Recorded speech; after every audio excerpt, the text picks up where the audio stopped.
careless as the day you sailed with the Skull Rock podcast. Proceed at your own risk and mark well me words, ladies.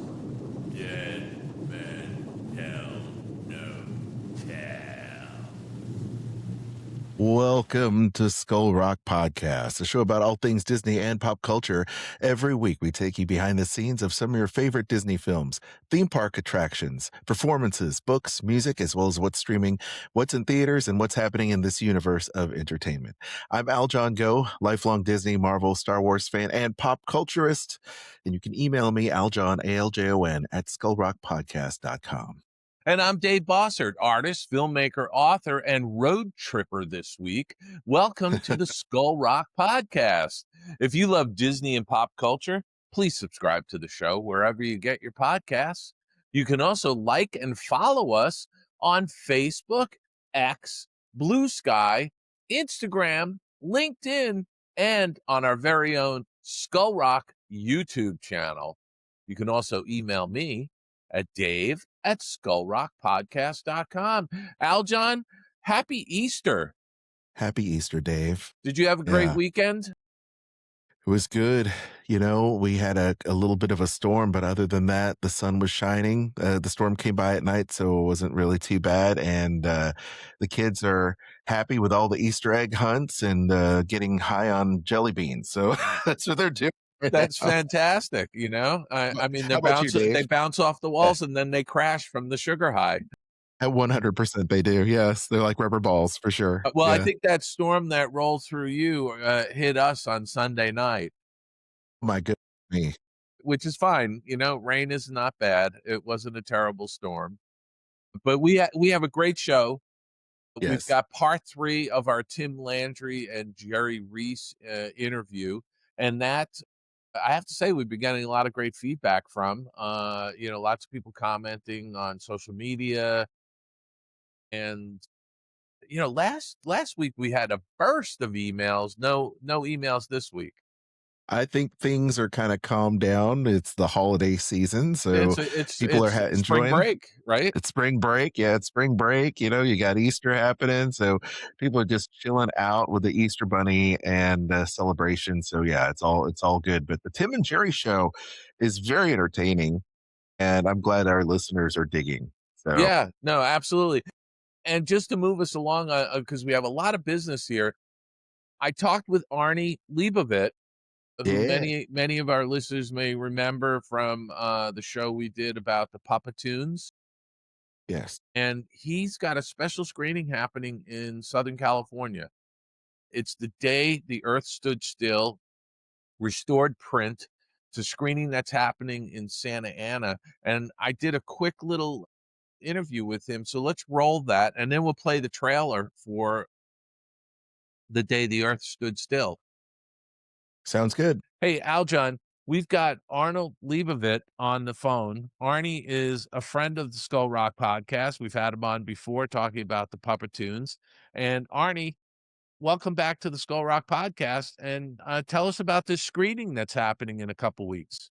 It's good to be here, and I wanted to let everybody know that on April 18th at the Frida Cinema in Santa Ana, California, about 10-15 minutes from Disneyland, the theater is showing the 75th anniversary screening of The Day the Earth Stood Still, along with 2 restored Puppetoons on screen in full Technicolor, as well as an appearance by the Gort robot from The Day the Earth Stood Still, the 8-foot Gort robot. Can't even believe I'm going to miss this because I'm going to be on the East Coast, because I would have done anything to have my picture taken with Gort. And it's the first time this has ever happened. As far as I know, I've done a little research on this. No one's really ever done this before at a screening. First of all, very few people have actually seen The Day the Earth Stood Still on a movie screen. Very few people. I haven't even seen it on a movie screen. It's been restored by Disney. Disney owns the film now because it's a Fox film. It's been restored. And having a Gort there at the same time at a screening, it's like unheard of. So it's like the first time this has ever really happened, and I think that's amazing. And it's the 75th anniversary. I'm also doing a 5 o'clock pre-screening of the Puppetoon movie A Legacy Revisited, which is the new documentary I just finished, which you, Dave Bossett, were involved in helping coordinate some I, things for I, me. I did step in to help you, Arnie, as I always do, in getting a couple of people on camera for you. And I'm looking forward to seeing the finished documentary because I haven't even seen it yet. So, all right, tell us one more time, where's the theater, what time, what day, and how do people get their tickets? Well, they go to the freedacinema.org, I believe. And it could be .net, .org, but Frida Cinema, look up Frida Cinema, Day the Earth Stood Still, and you get to the main page, and you'll probably have something maybe under the screen, or maybe you'll include something in your on your web Yeah, page. we're gonna put a link to it in our show notes. I'll make sure that we get that in there. But it's Saturday, April 18th at the Frida Cinema in Santa Ana. It's the 75th anniversary of the day the Earth stood still, which is fully restored. 75th anniversary. It's crazy. I mean, this is an opportunity of a lifetime to see a classic film like this on the big screen, which I think is awesome. And I wish I was in Los Angeles for this, but I'll have to catch the next screening. Well, I've been Uh, doing quite a few of these special sci-fi screening. Now, one of the reasons I'm doing it is I was a friend of Robert Wise, who directed the film. He was a mentor of mine, as I was a friend of George Powell, which is why I show the Puppetoons as well, and I'm doing the Puppetoons. So there's that connection. I try to tie some of these things in with these various things that I'm doing. So it is very exciting. Frida Cinema is a wonderful repertoire theater in Santa Ana. They show a wonderful array of films. Their audiences are amazing. So people can find it very easily online. If you just look it up, you'll be able to see it. It's well promoted. I think people will be able to find it. Tickets are selling quickly now. They tend to sell out. I mean, I people, know. I've been to screenings for the Time Machine and George Powell's Time Machine and stuff. I know that these theaters presentations sell out because they're few and far between, and they are incredible experiences for movie-going audiences. I can't stress that enough. So we're going to put a link in our show notes. And Arnie, I want to say thank you very much for being on the Skull Rock podcast. We interrupt this program to give you a bulletin just received from one of our naval units at sea. A large object traveling at supersonic speed is headed over the North Atlantic toward the east coast of the United States.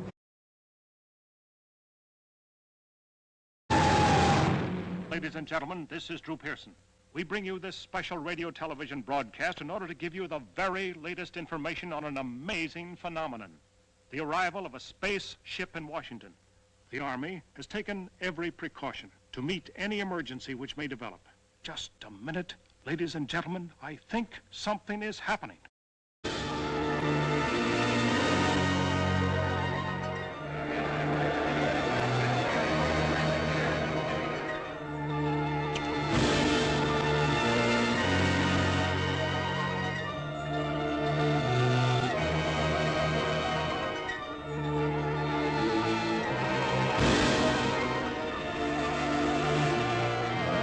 I came here to give you these facts.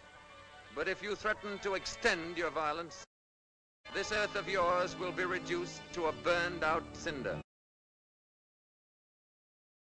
But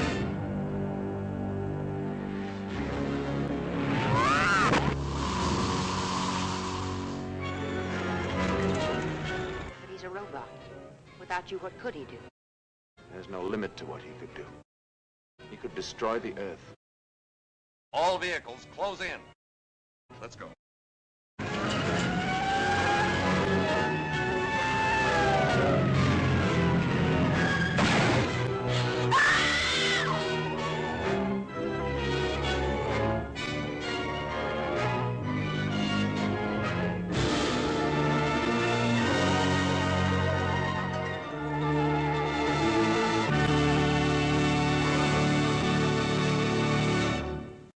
All right. There was a trailer. There was a little Leibovit action.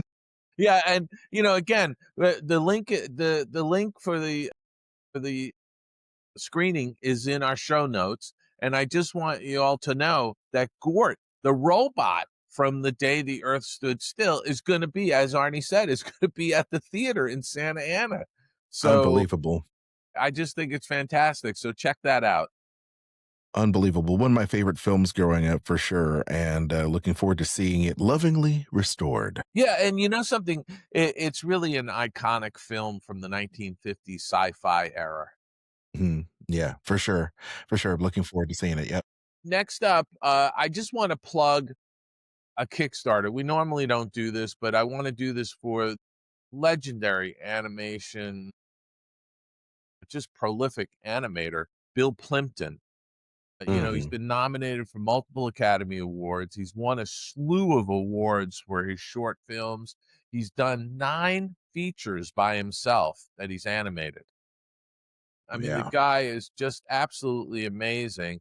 And he's basically hooked up with a band called Average Friends to do their debut single, You Know I Love You. And he's going to do it as an animated short to their song. And they have a Kickstarter going on. We put the link in the show notes. We're a little late to the game here because I only found out about this last week, right?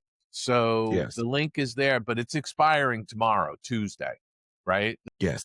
So if anybody's interested, there's some great perks. You could actually get a beautiful color caricature by Bill Plimpton, custom. I think that's like a once in a lifetime opportunity, quite frankly.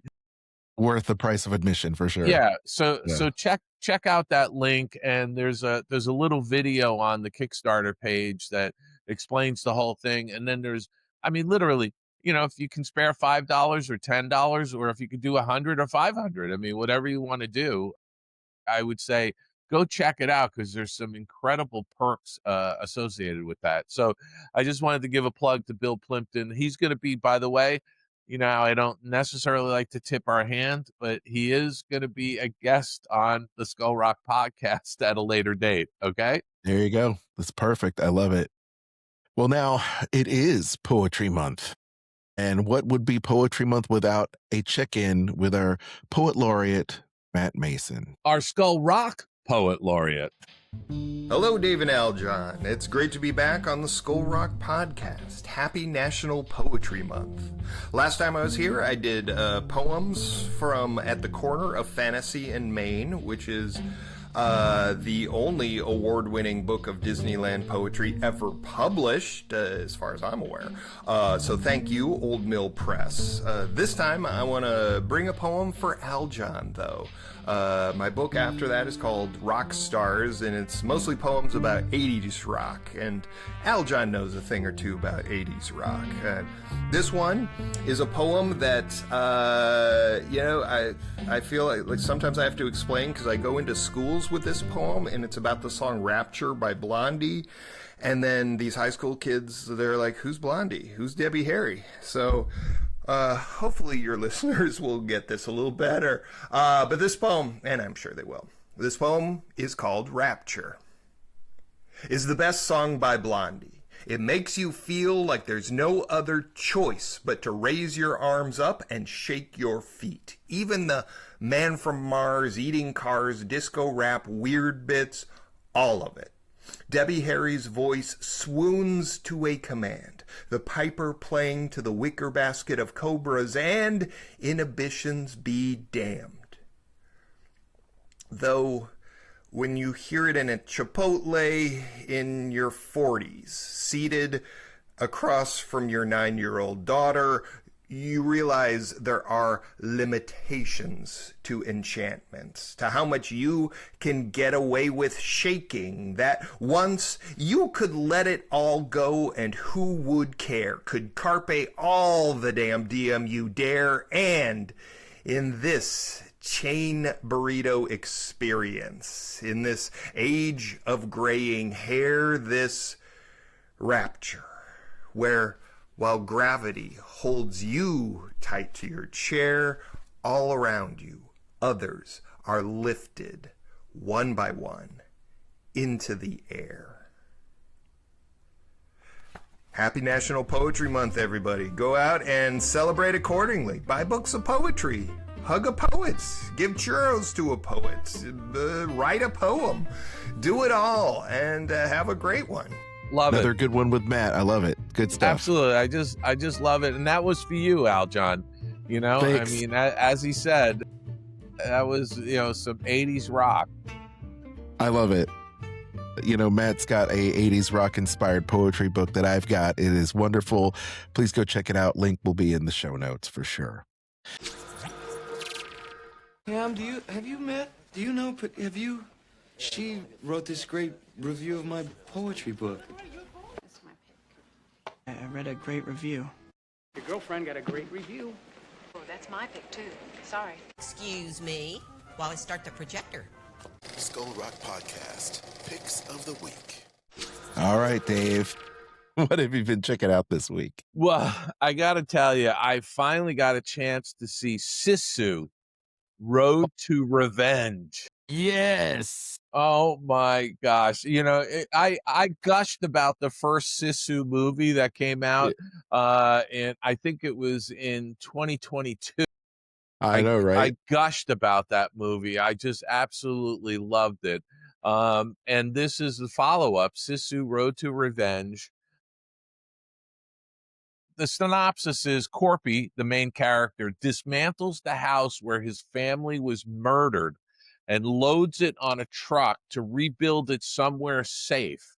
He soon finds himself in a violent cross-country chase as the Red Army commander who killed his family comes back to finish the job. I love This is a high body count movie, Al John, and very inventive in how they off people, I have to tell you. Now, the main character, Corpy, is played by Jorma Tommila, who is a Finnish actor who has not one word of dialogue in this movie. Not one word.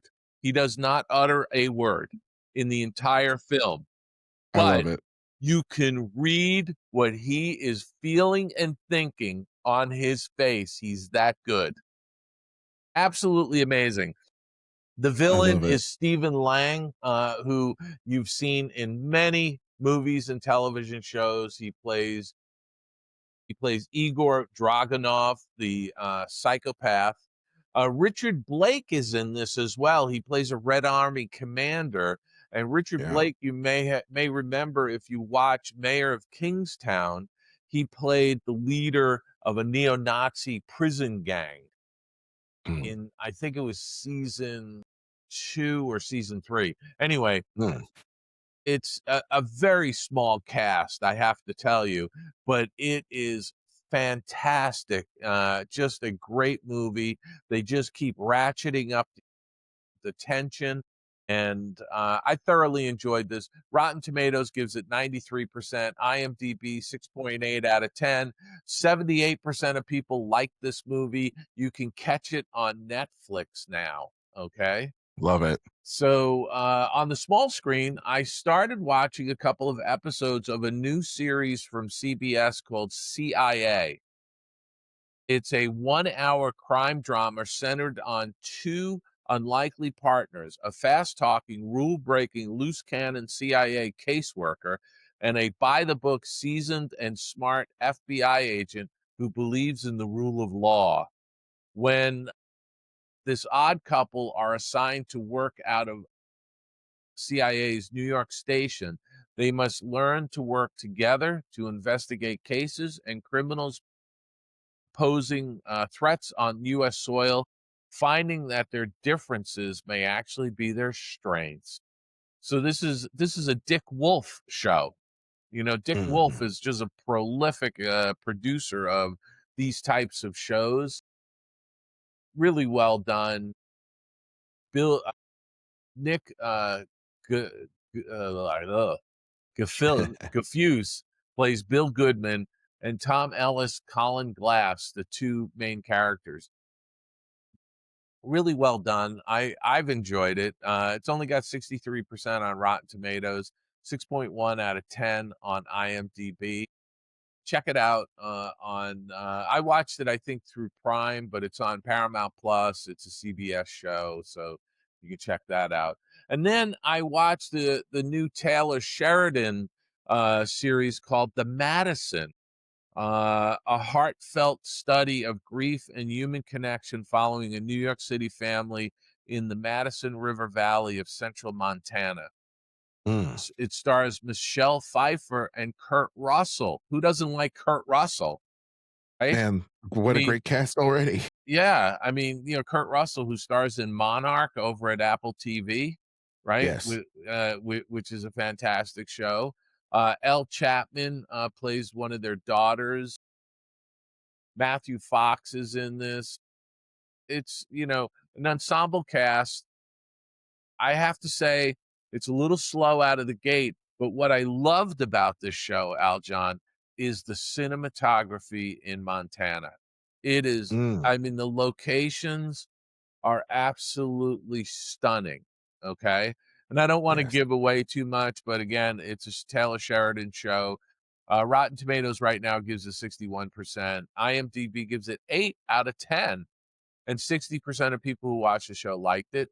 So you could check that out on Paramount Plus, or you can get it through Prime if you have Paramount Plus through Prime, however you want to do it. Or I think you can watch it on CBS. So it's a well done show, I think. And again, the cinematography is beautiful. So you can check that out. So that's what I've been watching, Aljon. What have you been watching? I love that. I finally checked out Goat, Dave. Okay. It was I will tell you that it was a family movie weekend, being that it is a 3-day weekend for a lot of people. So we finally checked out Goat, and I can tell you that it did not disappoint. I think there is a reason why animated films about animals are doing so well on the heels of Zootopia, the largest blockbuster of a film that Disney put out of all time. And this seems to me like it's on its coattails for good reason. It's got a lot of heart. A small goat with big dreams gets a once-in-a-lifetime shot to join the pros and play Roarball basketball, and is highly intense, co-ed, full-contact sport dominated by the fastest and fiercest animals in the world. This goat is inspired by a panther, Caleb McLaughlin, who plays Will Harris from Stranger Things, plays the title character, or the main character of Will, the goat. Has big dreams. It's like White Man Can't Jump meets, dodgeball. Basically, the team that is trying the best and is faltering on their way to the big playoff game, and Gabrielle Union. She is the voice of Jet Fillmore. She is the lead, kind of the coach slash Michael Jordan of the team, and she plays a panther who's kind of a little bit past her prime and trying to see if there's enough gas in the tank to lead their team to a victory to get the Claw, which is the championship trophy for all their teams. Steven, yeah, I know it's the Claw. This is a Sony This is a Sony Pictures animated film. And so when they do the action scenes, in fact, the whole film is done very much in a fast shutter speed type of way. And Dave, you're the filmmaker, so they have kind of that fast motion kind of thing going on with the animation. And it's very akin to Into the Spider-Verse, which was another Sony film. The animation's highly stylized, which I love. The art design is great. The animals have so much personality, and it all comes through in the eyes and the exaggerated paws and the different things that they have. So it has a look that is different than what I'm going to talk about with Hoppers in just a little bit. But what a great cast. Stephen Curry is in there. Of course, David Harbour, from Stranger Things and the Thunderbolts is in there as well. Jelly Roll, Jennifer Hudson, And yeah, there's just a bunch of really great Patton Oswalt's in it. So just an overall great cast of voice actors and a film that has heart. And it's a great film for the family when the kids turn to you and say, I want to see it again. That's awesome. That's all, because I was going to say that the kids, if they loved it, that's what they normally say. They want to see it again, right? Yeah, absolutely. And they're not, this is kind of their very first sports kind of movie. And in a long history of sports films, the underdog films, we've talked about Rudy and Rocky, The Karate Kid, those type of films where the underdog finally gets Friday Night their day. Lights, right? Friday Night Lights. I mean, it's a long history of that. This is in that same vein. So there's great layers of love, loss, and resurgence that happens, a great story arc for all the characters. It's a great ensemble. I can't recommend it enough. Go out of your way to see Goat, and you can thank me later. Did you see it in the theaters? Oh yeah. Oh, fantastic! So you saw it on the big now screen. you can also stream it. You can also stream it. Yeah, but how'd the kids do in the movie theater? Well, very good. Very good. I mean, yeah, if we see anything during the day, it's really good, because what happens is they tend to lose it around 4:00 in the afternoon. Okay. All right. Good. So how about Hoppers, Dave? I haven't seen it, so tell me. So by the way, let me go back to Goat. Goat gets a good 7, solid 7 out of me, 7 out of 10. Okay. And it scored well on IMDb as well. Speaking of solid scores, Hopper's also just as solid, right? So Hopper's a 19-year-old animal lover, uses technology that places her consciousness into a robotic beaver to uncover the mysteries within the animal world beyond her imagination. So maybe you've seen this story before, and we liken it to Avatar. They make no bones about it. They actually reference, it's kind of like Avatar, right? In the film. And maybe you've seen that kind of narrative before in movies like Pocahontas or Ghost in the Shell, or, like I said, Avatar, of course, being the biggest kind of reference that they make here. But it's funny. And the main character, who's played by Piper Curda. I've never heard of Piper Curda before, but she plays Mabel, the protagonist in the film. She is wanting to save the whole area where she grew up. This area is being developed. This kind of a marshland is being developed, and there's an interstate that's going to roll through it. And this evil developer / mayor is going to tear down this beaver town, if you will. And she's going to do her very best to stop it. She grew up there. They have a little sequence that's very much like Up, where she grew up without her parents. It's kind of a weird situation, so that's kind of sketch to me. But her grandmother raised her. She was a park ranger. She loved the forest and the forest animals. So all in all, she's there to help defend the habitat for these animals. And then she runs into the Beaver King in this avatar of a beaver, and it is the cutest thing you could ever see. The kids just light up. I lit up because they're adorable, and I can tell you that they did so many great things about it. And Dave, you were talking about Daniel Chong did a great job directing. Daniel's known for Baby Bears on Cartoon Network. He's done a lot of different things like Bolt. He's worked as an animator for Disney before and other things like that. So it's really fun, has a lot of heart. The animals and they're done in a very stylized way where they look like plush animals. And they're all squishy. They all have a lot of fun animation going on. So I can't recommend it enough. Hoppers is great, and it's not heavy-handed on the messaging, which is also very good. All Disney, right. keep it up. You can have those undertones, but don't beat people over the head with a stick and a broom about the overtones regarding that stuff. So I think they did really well on Hoppers, Dave. All right. Last but not least, I checked out a horror movie. What would be a great weekend without horror? Last week, I checked out Scream 7, and it was good. It was solid. Okay. Whistle is also a solid movie. A misfit group of unwitting high school students stumble upon a cursed object, an ancient Aztec death whistle, they discover that blowing the whistle and the terrifying sound it emits will summon future deaths to hunt them down. Oh, So it's a no. little bit, yeah, it's kind of like the cursed object film trope. You've seen it time and time again. It seems like it rolls around every single year. And of course, it happens in high school. These kids are avoiding death like Final Destination. Death is hunting them. And there's a little bit of a twist. And at the very end, everybody is okay, but not everybody comes out alive. And that's just that's the plain truth of it. It didn't have a high death count like Sisu 2. But it was very good, solid, and but not the best. It's a 6 for me. It's a 6 for me, but they did do a lot of things. They set it up with the premise. They had someone that could help them through and explain the situation, and then them trying to solve how to avoid death's door.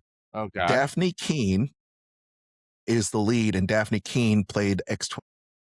You remember her? She was the kid of Logan from Deadpool and Wolverine. She's back. She's a star. She is playing a junkie. She's trying to turn her life around. She just came back from rehab and is turning her life around in a new school. And all of her friends, or she's trying to make friends. And in doing so, that group of friends gets into a lot of bad situations because of this death whistle. So if you're into the kind of trinket trope horror film, teen angst in a high school, then this is for you. Okay. It's not bad, but I've seen it before. 6 out of 10 for me. And it was not a complete waste. It was good. Daphne Keane definitely is one to watch. She's great. So that is it for us. But let us know what you've been checking out. Feel free to email us and we'll check it out in a future episode. Like me, they spend all their time studying pop culture that Halliday was obsessed with. I'm really interested in what I like to call pop culture news. Skull Rock Podcast. This week in Disney and pop culture. All right, Dave. Project Hail Mary once again holds down number 1 for 51.1 million domestic box office, down 33%. But man, what an incredible run it's had. It's a great, yeah. Yes, you've mentioned that, and I love it. I can't wait to see it myself. $90 million plus globally. Hoppers continues to do well. $12.2 million over the weekend, and global, it's going to get over 500 million. I think this is one of the top animated performers this year. Congratulations, Disney. A movie that I think you mentioned last week, They Will Kill You. The horror comedy continues to get about 5 million, and they've got another 5 million in the bank from the previous week. And then reminders of him, Dramundar, The Revenge, Ready or Not 2, a couple of horror movies, and Holdovers, Scream 7, and Goat hold down the top 10 list. So, wow, a lot of horror movies, Dave. That's kind of weird for this time of year. But yes, it is, isn't it? It is very weird. Goat, of course, continues to dominate, man. It's doing really well. It's overall market post-March releases over 100 million. Goat is once again just really, really great. So we mentioned something about, what was it? Harry Potter, Dave. Have you checked out the latest Harry Potter? I think you talked about it last week, right? I did check out the trailer for the latest Harry Potter series that's coming on HBO Max. And I gotta say, I was underwhelmed by the trailer. Yeah, I am hopeful. I am optimistic for it. Now, you can check out the trailer right now. It's online. Please check it out. And they set a date, Christmas of 2026. So you're going to see it at the end of the year. And another drive, I'm sure, to get subscriptions up. They always have this great drive and special deals on Hulu and Amazon and HBO during the holidays so people can subscribe. And they think this is a great anchor point for them to see if they can get and latch on to a bunch of great subscribers at that point. So I think it's great. Dave, Disneyland Paris' second park was officially renamed Disney Adventure World this week. Wow, how Coinciding, original. How original is that? coinciding with the opening of Frozen Land, which nearly doubles the park size and adds new immersive experiences, including a Tangled-inspired attraction, multiple dining options, and a new nighttime spectacular on the lake. Dave, I'm sure you're very familiar with that with your work on World of Color. Yes, Aljon, I do have to just interject here. Did you see the video of the crows, of the ravens attacking Rapunzel in the Tangled Tower at one of the parks? They ripped her hair off. So those birds have a very expensive nest. It's so sad that Rapunzel got a bob because of those ravens. But I'm sure they're fixing that. And I believe that without question. But those are one of those just bizarre things that nobody thinks about, and it happened. No, absolutely not. Absolutely not. But there was a lot of memes going around about Rapunzel's hair for sure. But yeah, I guess another move for Disneyland Paris. I mean, this is a very big expansion. Looking forward to seeing more parks, kind of get down and dirty and expand and get cracking there. I haven't been at Paris Disneyland in a number of years, but the one thing I always loved about Paris Disneyland was the sort of steampunk overlay for Tomorrowland, which is really pretty fantastic. Well, I love that as well. I think it suits it. I think what's troubling me is that Disneyland's Tomorrowland is such a shell of its former self, and it has been for like 20 years, Dave. At the Southern California Disneyland. Yeah. No. Yeah. I mean, look, they're ripe to redo some things there, Yeah, it's well, we'll see what happens now that we have a new president of the parks and Josh is there. Maybe they're going to go full tilt and try to bring some new life to those lands. What I think, the one thing I think that would be very cool to do in Tomorrowland at Disneyland in Southern California is to bring back, Rocket to the Moon. But update it with, the cutting edge technology, because, I mean, did you see the Artemis space launch? I mean, I did. It just felt to me like, the Apollo era. Where the excitement, where the whole country is standing as one, and everybody pauses for this massive rocket launch, and everybody is, following these 4 astronauts as they loop around the dark side of the moon and come back. And I just think, that kind of stuff is the stuff that Walt loved. And, I think it would be awesome if they did, Rocket to the Moon, revive it, to take the original concept and then say, what can we do to make this the most incredible, immersive experience? And by the way, put the rocket back into Tomorrowland. My gosh, wouldn't that be great? It'd be fantastic. It would be fantastic. And I think first of all, we're back, baby. We're back in the space race. We've been out for so long. It's great to see Artemis 2. And by the time you listen to this, Artemis 2 might be going in front of the moon around maybe 2 or 3 in the afternoon in Central Time, at least my time. Maybe you'll be able to see it. But it is absolutely amazing what they're doing. And I think it would be great to bring that into Disneyland and kind of fix up a few things. I would love to see it. And you mentioned about Artemis 2, Dave. I mean, it just kind of, when you step back at it and you look at it, you just think to yourself, man, this is what humanity is all about. This is what it really is. It's fantastic. Yeah, 100%. And it is great to see. I can't wait to see the footage of the dark side of the moon and what they're doing in Artemis 2. But yes, I would agree. Let's put some of that energy back in Tomorrowland and fix it up. I'd love to see it. Speaking of Disney, Dave, Disney Plus rolled out the Chibi Tiny Tales Short Season 6, March Library Edition's ongoing Daredevil Born Again Season 2 episodes. Of course, I need to talk about Daredevil next week. which is going to be great. Apple TV's got For All Mankind season 5. So if you're into that, it is now there, premiering on Apple TV, Apple TV Plus, and Hulu has a new comedy called Mike, Nick, and Alice that is there, and then Dear Killer Nannies and originals that they just premiered on Hulu. So please check that out.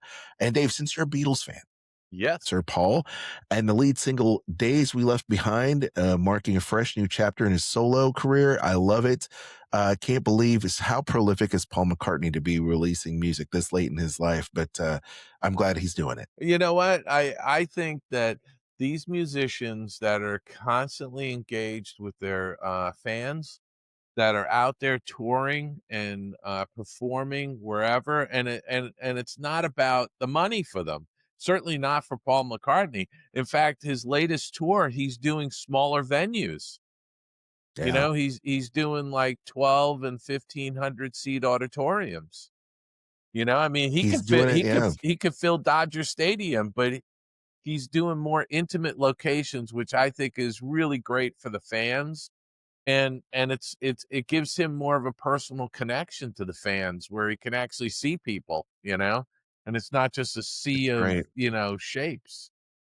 Exactly. No, I think he likes that personal connection. And I think his career coming full circle. I mean, this is kind of where the Beatles started, you know? Yeah. And it's great to see him do that. He seems so down to earth. And it's one of the artists that I work with that I don't actually work. Yeah, I don't actually talk to him.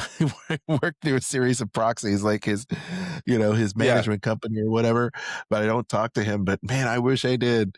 It would be so cool. But yeah, check out the latest from Paul McCartney coming at the end of the month, or at the end of May, rather. And by the way, I know people in the animation business because Sir Paul was trying to do some animated projects, you know, and I've talked to some people who interacted with him where he visited their animation facility. And, you know, they said he couldn't have been nicer, you know, it just couldn't have been a nice guy. You know, just the working class Englishman, There you go. And you just couldn't take that out of him. That's great that he's like that. Yeah. Skull Rock Podcast. You know, you're like that little arrow on your hat, straight and shining, and that's the way I'll always remember you. I'll always remember you. I'll always remember you. I'll always remember you, Sharon. They hang you, I'll always remember you. In memoriam. All right, Dave, here we are. Complications from Alzheimer's disease took the life of Mary Beth Hurt, Tony-nominated stage and screen actress known for collaborations with such directors like Martin Scorsese and her husband, Paul Schrader. She brought depth to films such as The World According to Garp, featuring Robin Williams, and Broadway productions. Dave, Mary Beth Hurt, rest in peace. Yeah, she had a very prolific career. She was in some notable films, and it's always sad to see people go. I mean, 79 is young, and also to have Alzheimer's that young, it's robs you of your memories. You know, it's terrible. So sad. Yeah, that's a horrible way to go. Yeah. But Mary Beth Hurt, rest in peace. Yes. As we take a beat, let's now prepare for our main event. Once again, for part 3, back yet again. It is an awesome time with Tim and Jerry, the Tim and Jerry Show. Tim Landry and Jerry Reese talks Imagineering and so much more right here on Skull Rock Podcast. Let's do it. Hey, let's chat. Let's chat afterwards. Let's chat. And he said, let's chat again.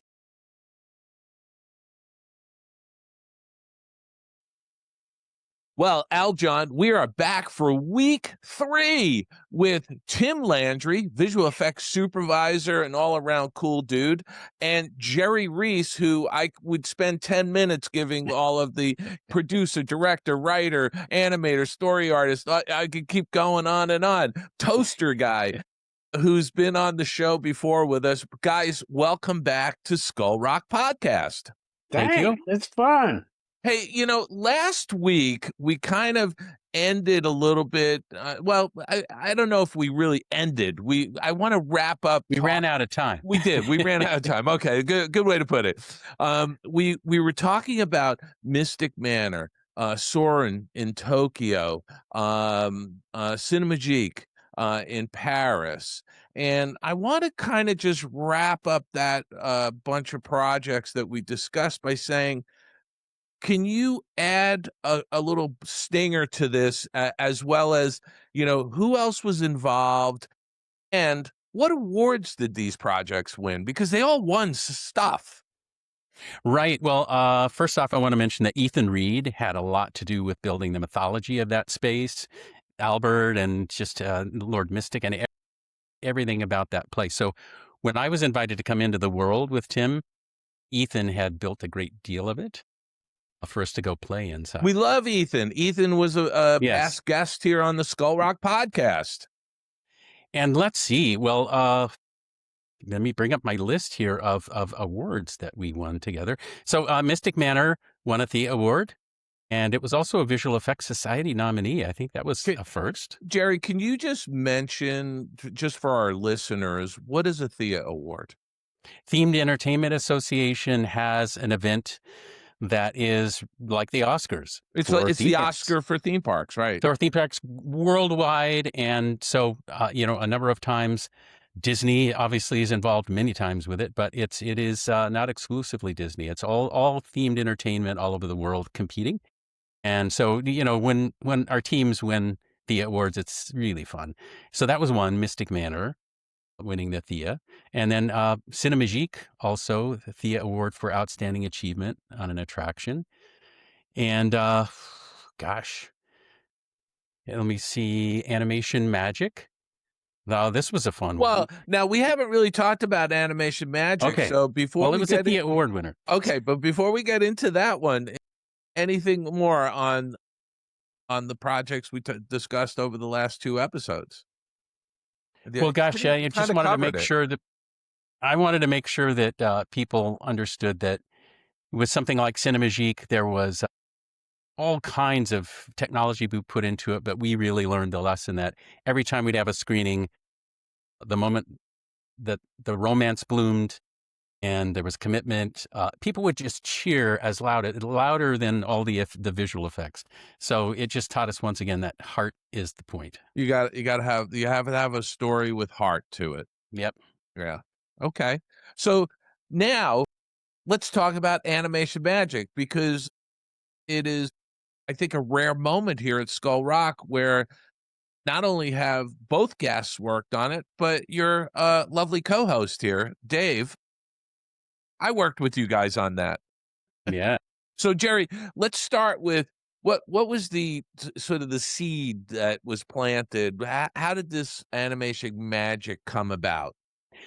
Well, you have to go back like 15 years earlier, and I was experimenting, trying to take a single drawing and make it move. So I talked to some people. They said you should be using After Effects in the early days.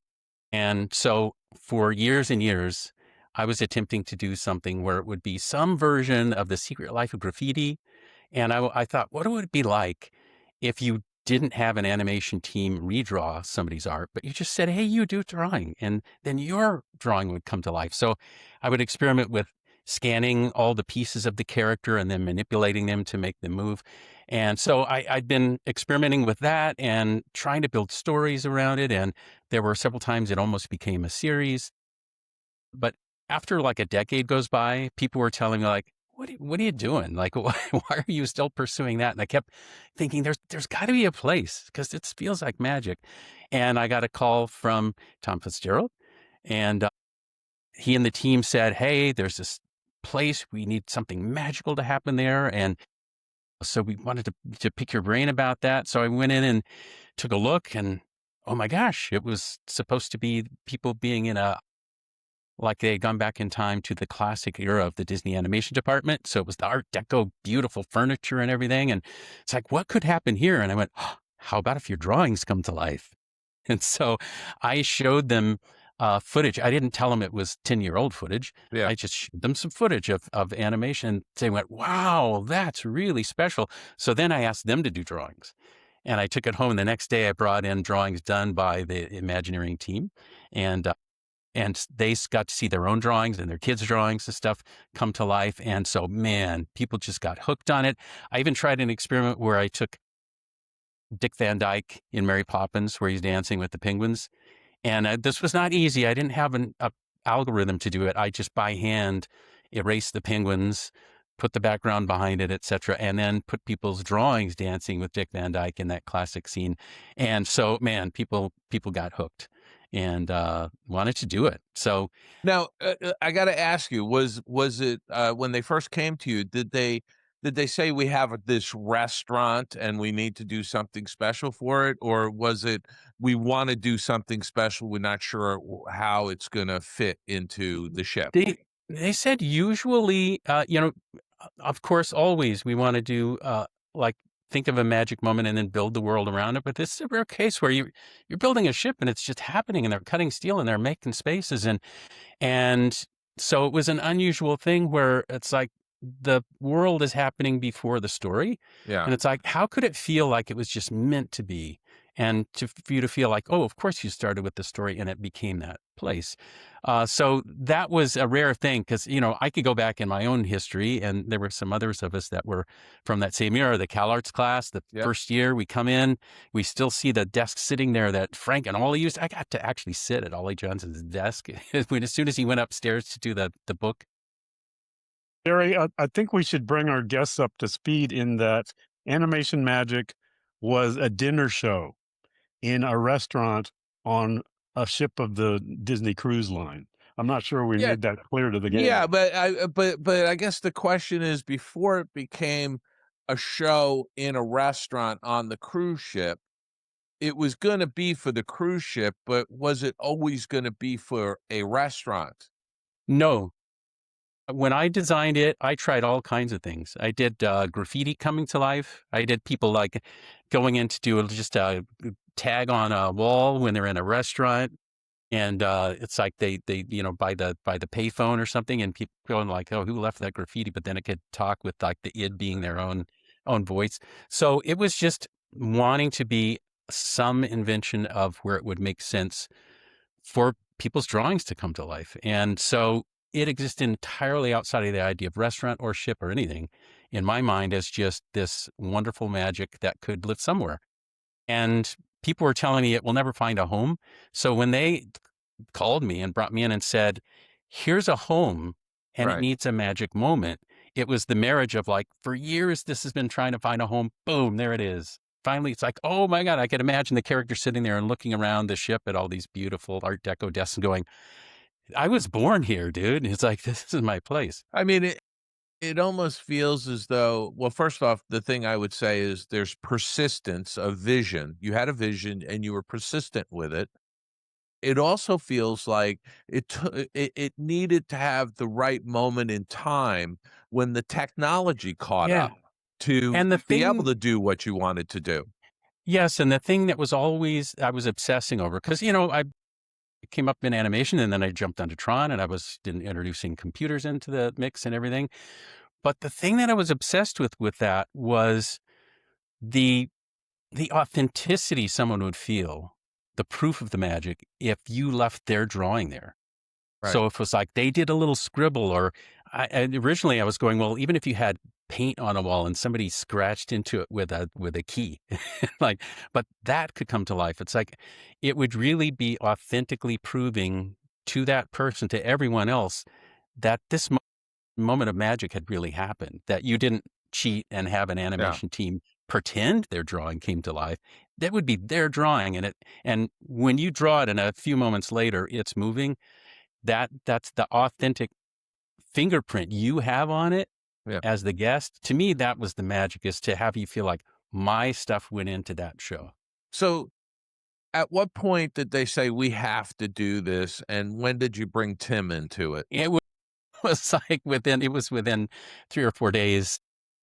We all just, I fell in love with the home for it. They fell in love with the magic moment. we all related it back to that core thing of, the decoration in that restaurant was hearkening back to the heartbeat of Disney, how everything was born in beautiful animation there.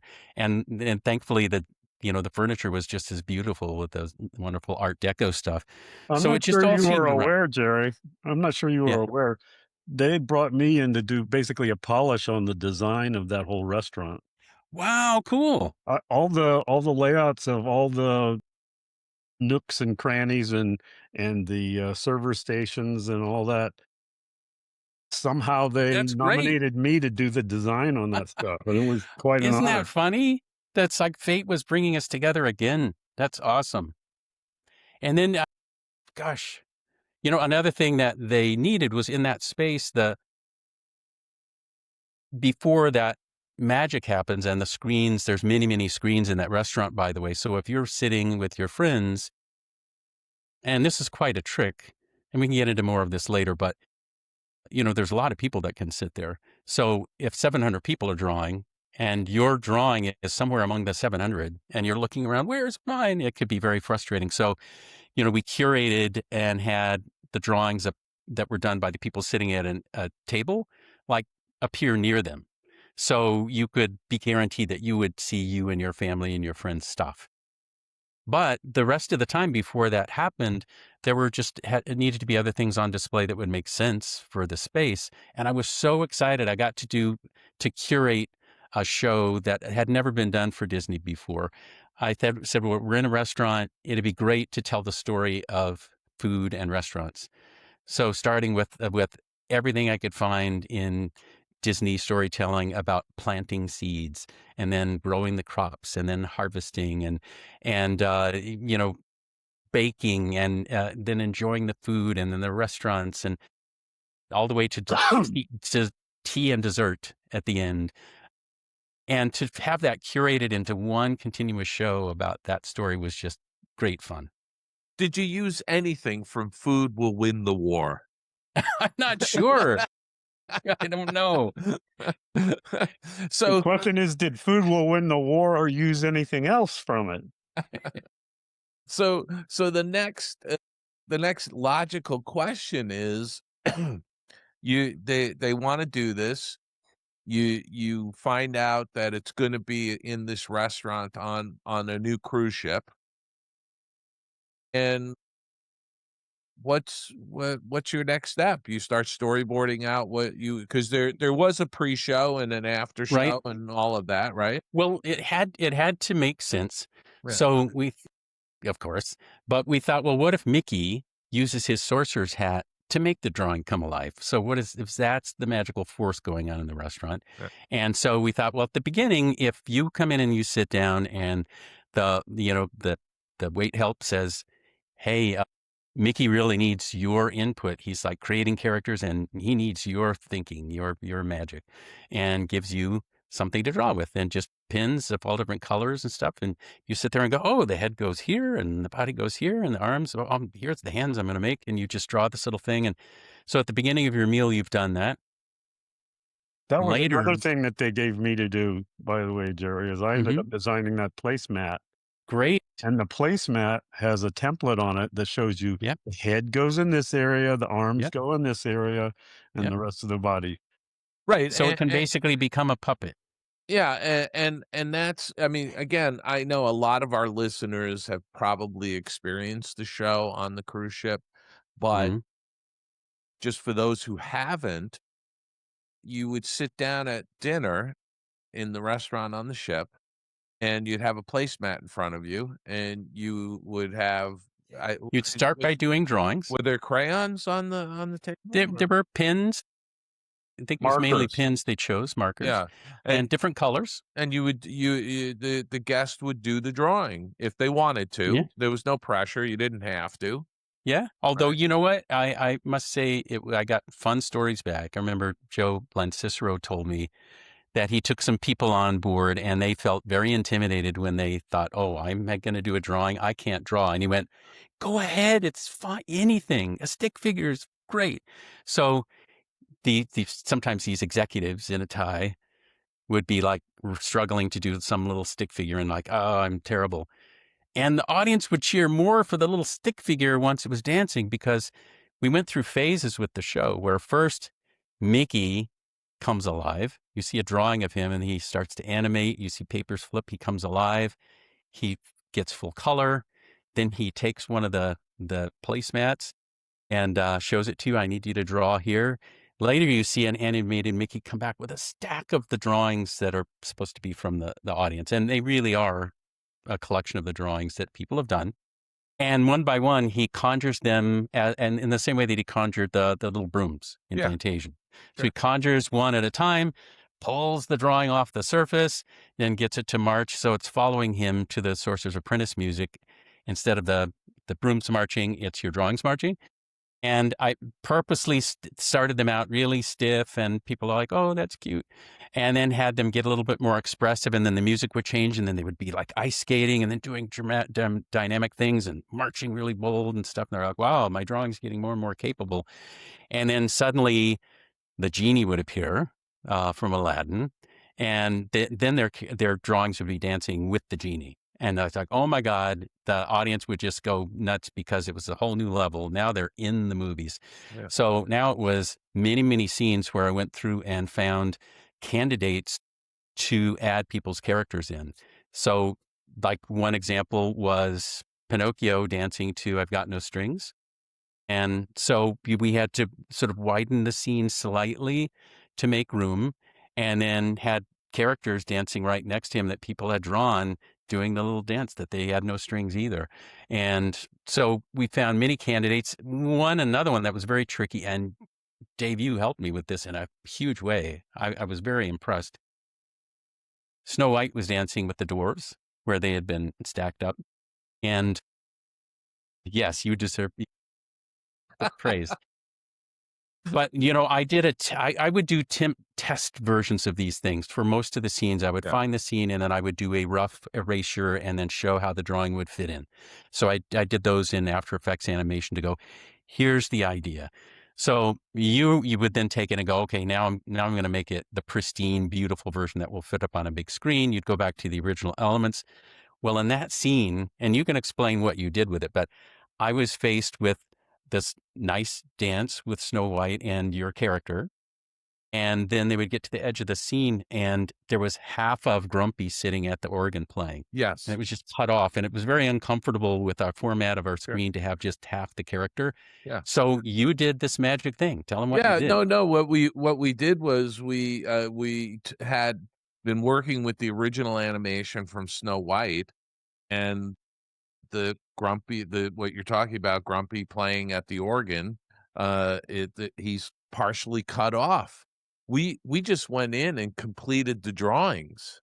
Well, you told me what I hadn't thought of. It made perfect sense. You said, the animator did not animate half of Grumpy. No. So of course, the rough animation drawing, he's there. The rough was there, and partial cleanup out of frame was still there. Some of the drawings weren't completely finished off, but it wasn't a big deal to finish them off. And by the way, when I talk like this, we're not touching the original drawings. We're not finishing original drawings. No. We're using copies of those drawings as a guide. As a guide, and we're doing new cleanup on it. But yeah, I mean, that was what was so great about doing these types of projects at Disney, was because they had this vast archive, this animation research archive that we could go into and say, yes, that's a half a Grumpy or a 3/4 of a Grumpy, but we can go in and make that complete and make it. And it's nice that you weren't just guessing.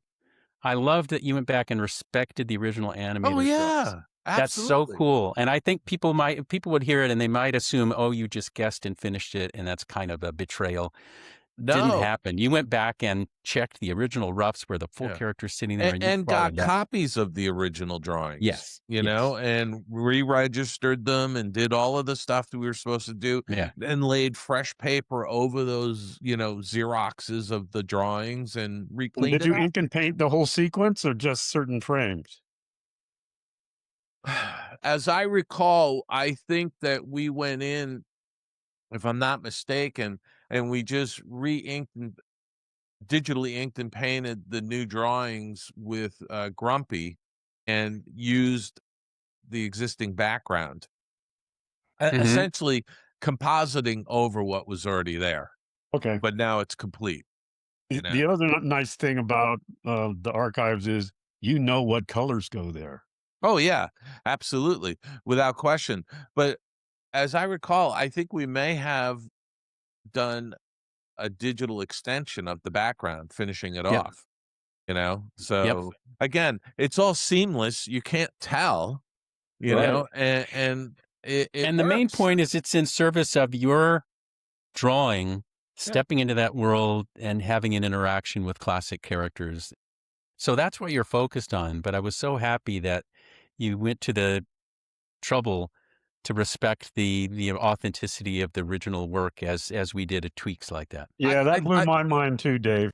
I think you have to, though, Jerry, because what our philosophy, or at least mine was in special projects, was we always wanted to deliver as authentic as we could something that the audience may not have seen before. Like we did this for World of Color with the Thumper on ice, Thumper and Bambi's trying to skate on the pond. It's a series of scenes that are cutting back and forth. And we went in and took all of those drawings and did some bridge animation and created one long scene of Thumper and Bambi trying to skate on ice. Nice. And by doing that, you're delivering the audience something that's familiar to them, but they hadn't seen it this way before. You're looking a little deeper into the magic. Yeah. And I think that was the thought process behind Grumpy, at the organ, because everybody was like, "Oh, darn, there's only half of them there." Well, we could take care of that. Don't worry about it. It's as if it was the animation version of live action dailies that you just went back to the original take. And didn't chop it up like in a regular movie. Exactly. So anyway, I'm sorry. That was a little sort of an aside there, but this is all about you guys. Come on, let's get back into the saddle. Well, that was so fun, and it just that really taught me, be patient, hold on to your dream, because I'll tell you, there were so many times with different teams trying to get that off the ground, the idea of drawings coming to life, and finally, it just found exactly the sweet spot to exist. And it's like, well, that should always have been there. It's just, it was the right time for that project. And the right place and the right people. But to me, the drive behind it is the passion and the vision you had and the persistence. That's the word that our listeners need to hear. Persistence. You come up with an idea. It might not be the right time, but be persistent in bringing that forward, because you will find the right time. And you know what? This was more the right time than what I wanted to do before, because what I was envisioning before was a series that you would have seen. And, yes, the person on the series was authentically doing a drawing, and you see that happen, but to hand it out to all of us so that we could go on the ship one day and we can do our own drawing, and in real time it happens, that was way better implementation of it. And what I have to tell you is that when Joel and Sister was talking about the people who were very self-conscious about, I can't draw, and they would do a little stick figure, and then they would be so delighted to see it in these classic things, dancing with classic characters, and the audience cheering it on their little stick figure. And Joe said they were using words like, I felt empowered, I felt creative, I felt brave. It's like suddenly they felt that and that's something that you couldn't feel if you were just seeing it on a series. It let everybody participate. Should we sort of give our listeners a little peek behind the curtain on how this was being done? Sure.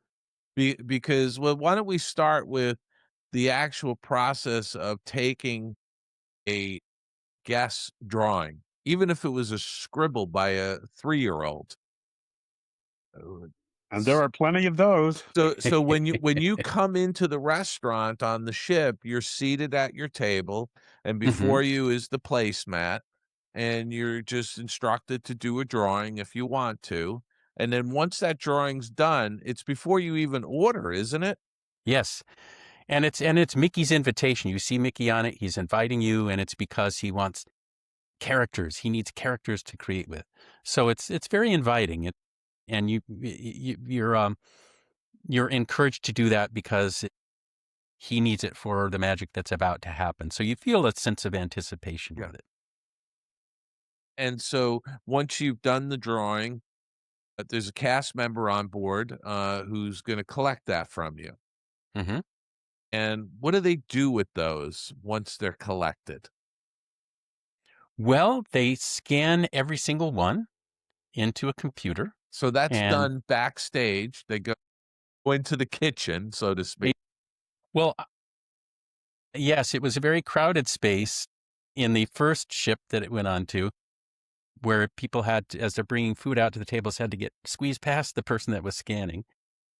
So it was very pushed. Though you know how tight the ships are backstage. Yeah, absolutely. So somebody is heroically tending to that. And also part of the process was just like check through, hundreds of drawings and just make sure there's nothing that's untoward that's going to make it through. Let me just stop you there. Were there people drawing inappropriate images? I do not know that for a fact, but I know that we anticipated that was likely to happen sometime. So the person scanning really had to be the person who was policing it. As they come up as scans on the screen and like they've done the job, then it's like it would be too much to look at each piece of paper. But I think they have the stack; it's going in. But as they come up, it's like, oh, flag that one. Yeah. Okay. So it was anticipating that could happen, but then backstage it was getting then rendered into the scenes that we had prepared, where we had done the beautiful preparation of the scenes where we would take out, make sure we created a spot for them to exist. So let me ask Tim, what was, how are these drawings once they're scanned and there's a digital image of them? What's happening with those drawings? They're getting mapped onto some geometry, right? Yeah, correct. They went on into a 3D environment. I was not involved in this, but they went into a 3D environment where they got individually mapped onto the pieces of a pre-choreographed animation. That was Ken Duncan and his group. I got to give them a big shout out. Yeah. Ken Duncan himself animated Mickey coming to life in very much a Freddie Moore style. Correct. And then his team did this thing where I would have done in some cases animation to show how the characters might move. They essentially did a 3D, if you imagine taking a bunch of sheets of flat surface, like all the different pieces of your drawing, and put them into a 3D space where they can warp and bend. It's kind of like an invisible character wearing your drawing as pajamas. Right. Exactly. So the invisible character is already doing fantastic animation. It's doing something timid, something bold, and then something expressive and sad and heroic and all that stuff. So the invisible character is already doing the performance, and one by one, it's like your drawing is dropped over it, so it can wear your drawing. And so essentially, once a guest drawing is scanned, it's mapped onto this pre-created animation. Mm-hmm. That you don't see because that's invisible, but your drawing is moving because it's mapped to those surfaces. Mm-hmm. That's correct. And then I actually have I don't know if you're set up to share anything, but I have. You see, so at this point in time, we're doing audio and video. So if you're going to show something, I'm going to give you permission. Hold on a second. I have the genie scene. Okay. Ooh. So then this is the preview. Hold on one second, because I'm going to give you. All right. So you have permission, and I don't think we can use the sound. Okay. I will do it just for the moment, and then you can decide later if you'd like to do it. But because the sound is really okay. All right. Here we go. I don't know. We might get. I don't know. I posted on YouTube and did not get any pushback from. Okay. We'll give it a shot because it's so short. Give So it a short. shot. Well, I'm always willing to dance up to the line. All right, here we go. So you should be able to see it now? Yeah, absolutely. Okay, here we go.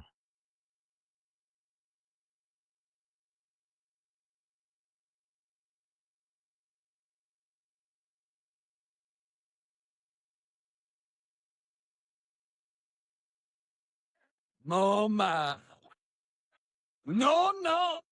So there you go. That's awesome. I think that's just fabulous, you know. And you look at those drawings, and it's sort of typical of somebody who's doesn't consider themselves to be an artist, that's just trying to scribble something out. They're almost childlike. But yeah, they when have you a see, charm. when you see them, doing that that committed movement, so they're really matching the genie's movements. Then no matter what your drawing looks like, it works great. And the guests just get an incredible charge out of it. Yeah, and that's the moment that you first realize you're going to dive into the actual films, because before then it's just been your drawings alone with Mickey doing different expression, but that's the moment where suddenly, boom, you're in the movies. Yeah. I was privileged to be in the first audience preview on the Disney Dream. We actually installed it on the Disney Dream just for a test screening because it ultimately did not live on the Dream. It lived on another ship. Right. And it got a standing O. I mean, the people just went crazy. Yeah. And then we also took when they would do the drawing, they would sign their name and put their stateroom. And so on the end credits, it would be all their names as they wrote them. And did they get their drawings back, or were the drawings just discarded? I don't remember, Tim. They get them back. They're a souvenir. They are. Okay. Yes. Fantastic. Then I heard people, I don't know if they ever pulled this off, but I heard a very clever thing that guests were doing, which was trying to get a blank template before they went on the ship to sit at home and do some really elaborate drawing and then bring it in and hand a pre-done elaborate drawing to map it in. So I would love to see some of that too, in addition to the squiggles, the sophisticated. I'd love to talk to the cast member who's scanning to tell us some of the unacceptable images that were popping up. I'm sure he's got his cabin papered with them. Because when you've got thousands and thousands of people going through that kind of an experience, there's always going to be some bad apples, bad actors. You know what I mean? Well, I can give you an idea of nothing untoward, but some other drawings doing the genie moment, if you'd like to do one more share. Go ahead. Let's do a share. We just did a fun thing where we went, what would it be like to just have all different kinds of drawings in there? So this was part of our test.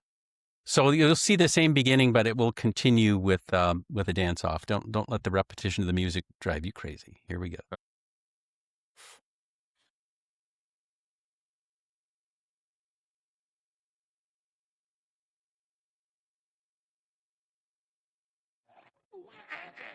Mama. No. Mama. No. So the big eyeball. Wow. And it's amazing. A little squiggly. See, no head drawing, but it works great. It does. It's fantastic. There's a little flower. Yeah. Disconnected, but it works great. Look at that. It just goes to show you that when you look at that one. No, hardly any head and just like weird hands, but it's awesome. When you have good animation timing, really any type of drawing really it works. It's amazing. Got the little panda. Love the panda. Yeah. I think we're coming up on the. It's so minimalist, but it works great. All right. Yeah, and those were the kind of tests that you really had to do because there was always those what ifs. What if somebody just did a how is it breaking? You know, and that proved to us that even if you did disconnected pieces or just did little eyeballs and didn't do any of the rest of the head, it would still work. It still worked. I guess we're starting to bump up against time for this episode, but what was the ultimate outcome of Animation Magic once it was installed? It obviously was a hit, and you tipped your hand at the very beginning because it did win a Thea Award. We all got Yes. Thea trophies, which was wonderful. What else happened with that? And it was, the Thea was for ingenious use of technology. So all of us got a kick out of that. You know, I heard a lot of discussion that there was a desire to put it other places, to put it on land and put it in restaurants that were in the parks and stuff. So I don't know if they'll get around to that, but it's certainly something we all jabbered about, how much fun it would be to have a little more elbow room and put it more places. Yeah. So.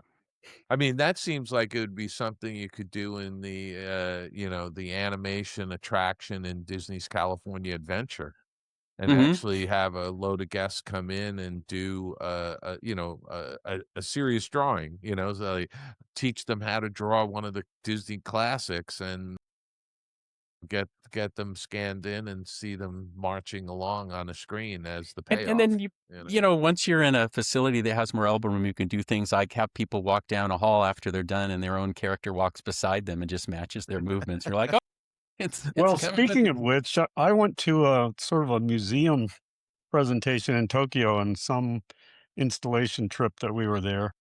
Purely a pleasure thing to see what's going on in the media world, and they actually had a sort of incarnation of animation magic where kids were sitting around at tables filling in a template drawing fish. And they hand their drawings in, and there was this huge wall with multiple tiled projections of a big undersea scene, and all these kids' drawings were moving around on the big screen. So I just wondered, where did they get that idea? Yes. We've seen that happen occasionally. Well, that's, I mean, imitation is the best form of flattery, right? Yep. Well, there you go. All right, guys, I'm going to wrap up this episode because this was a great discussion about animation magic and giving our listeners a little peek behind the scenes.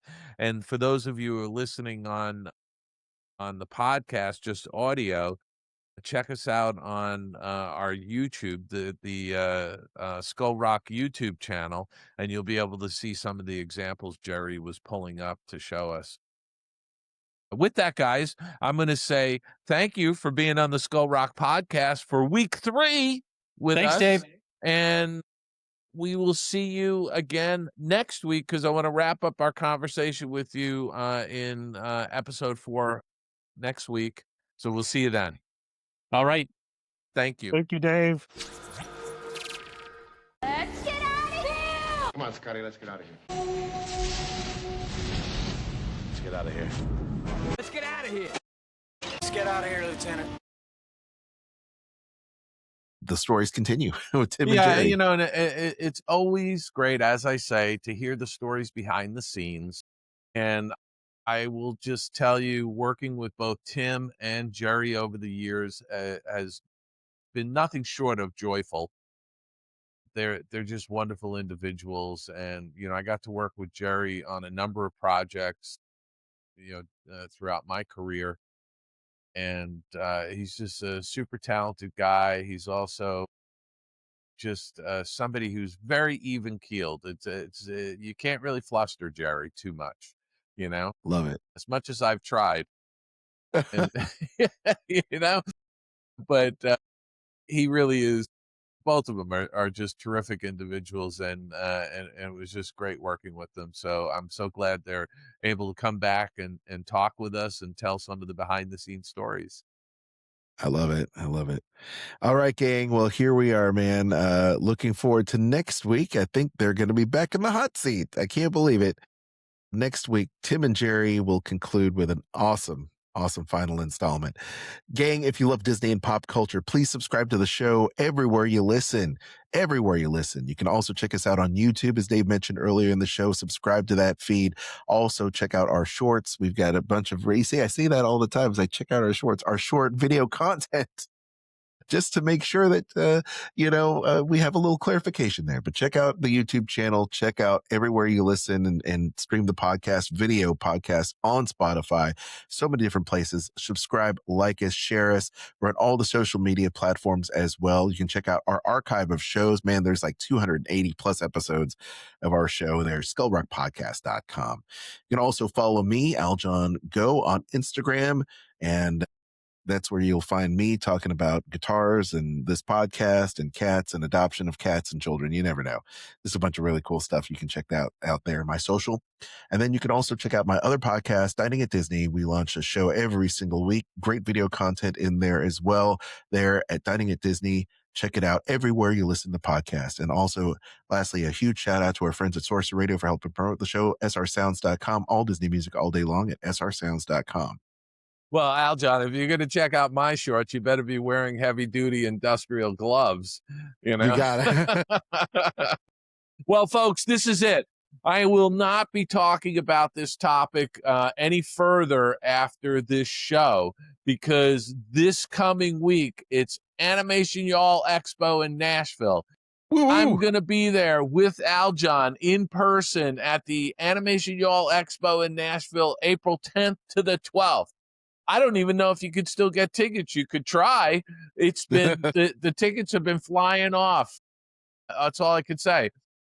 So we'll be there. I'll be signing books. Steve Anderson, who wrote Disney In Between, is going to be there signing books.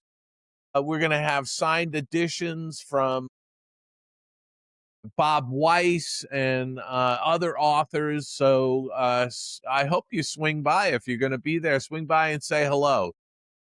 Also, you can hear me monthly on the Tunes Behind the Tunes on Sirius XM, Disney Hits, Channel 133. During the month of April, I am spotlighting the song, The World's Greatest Criminal Mind, from Disney's 1986 animated classic, The Great Mouse Detective, and that's performed by Vincent Price, the great actor, the great horror actor, Vincent Price. And by the way, The Great Mouse Detective is celebrating its 40th anniversary this year. So there you go. Unbelievable. It's unbelievable. I worked on that film 40 years ago. Can you imagine that? It's just absolutely crazy. Also, you can get signed copies of my books. Look, if you're not going to be at the Animation Expo, you can still get signed copies of my books and other authors' books at the oldmillpress.com, including the recently released The Art of John Canemaker and Animator's Garden by John Canemaker, and A Spoonful of Sugar, the story of the Upjohn Pharmacy in Disneyland by Stephen Hall. That's right, Drugs at Disneyland. You can get an autographed copy of that book. And you can always go to davidbossert.com. There's plenty of free content. There's stuff you can send away for. You can get signed book plates, bookmarks, coasters, you name it. Just check out davidbossert.com. And with that, Aljon, I am going to say go out and have a fantastic day, a fantastic week ahead, and we will see you back here next Monday right here on the Skull Rock Podcast.